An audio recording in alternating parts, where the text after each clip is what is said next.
გამარჯობა, ჩემი სახელია ბარბარა.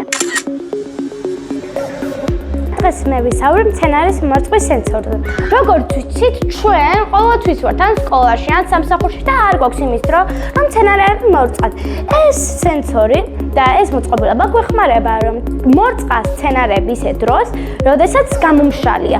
მაგალითად, როცა იგი წყალში არის, ან ამ შემთხვევაში ჩვენ ვამბობთ, რომ საკმარისი წყალი არის,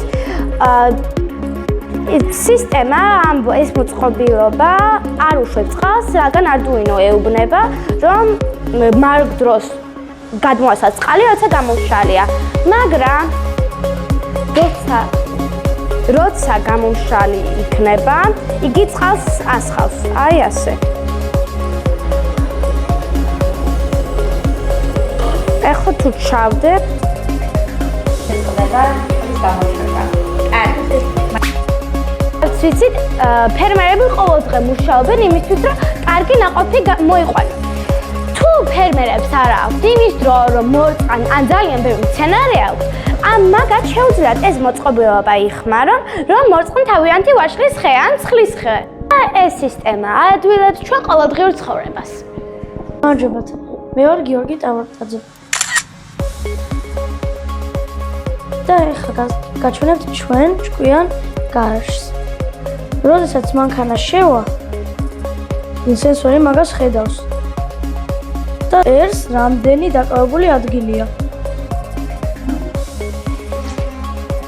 და შევიდა. მე მივიდა და წავიდა შლაგბაუმი, როდესაც გაიგო. ორი ადგილი არის დარჩენილი. კიდევ ერთი მანქანა შევიდა. გაიღო შლაგბაუმი და ბოლო მანქანა შემოვიდა. აი დაინახა, შლაგბაუმი გაიღო. აქ გვიწევს 0 ადგილი არის დარჩენილი. აი, ეხლა თქვენ შევიდეთ. Sorry, parking full. ანუ გვეუბნება, რომ ბონდე არის დაყენებული.